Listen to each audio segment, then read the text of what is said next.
দেব তা হলো ফলের রস। এই যে মৌমাছি ফলের রস সংগ্রহ করতে যায়, এই ফলের রস কুড়োতে গিয়ে মৌমাছি ভীষণ খাটাখাটনি করে, প্রচুর কষ্ট হয় তাদের। চাক বানানো থেকে শুরু করে, এই যে একটা চাক বানায়, এখান থেকে শুরু করে দূর দূরান্ত থেকে ঘুরে ঘুরে মধু সংগ্রহ করা কি যে এক অসাধ্য কাজ, এটা একমাত্র তারাই বুঝতে পারে।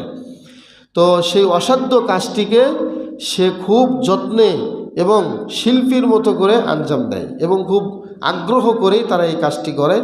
এখান থেকে আমাদের জন্য শিক্ষা হলো, দিনের ওপর অটল থাকতে হলে মৌমাছির মতো পরিশ্রমী হতে হবে। দিনের প্রতি যদি আমরা অটল থাকতে চাই, পরিশ্রমী হতে হবে। একবার যখন জন্মেছি তখন আর অলস হয়ে বসে থাকার কোনো সুযোগ নাই। অলসতা ইসলাম পছন্দ করে না। পরিশ্রম করতে হবে, নিজের সময়গুলোকে ব্যয় করতে হবে প্রোডাক্টিভ কাজে, কোনোভাবেই কোনো আলসেমি করা যাবে না। এর পাশাপাশি লক্ষ্য রাখতে হবে ইমান ও আমলের ওপর, আমার ইমান আমল যেন ঠিক থাকে।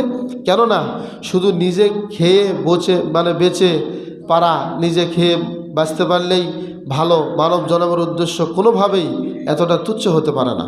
বরং সেটা হতে হবে মানুষ আর যত রকমের জনসমাগম আছে সবার মাঝে কোনো তফাৎ থাকবে না যদি আমরা সবাই পরিশ্রমী হই। তো এই সূরার সর্বশেষ যে গবেষণা, সেটা হলো আমাদেরকে উদ্দেশ্যহীনভাবে তৈরি করা হয় নাই এবং পরিশ্রমী হতে হবে। আল্লাহ পাক আমাদেরকে পরিশ্রমী হতে বলেছেন এবং পরিশ্রম করার বাদৌলাতেই সঠিক ফলাফল আমরা আমাদের হাতে পাবো।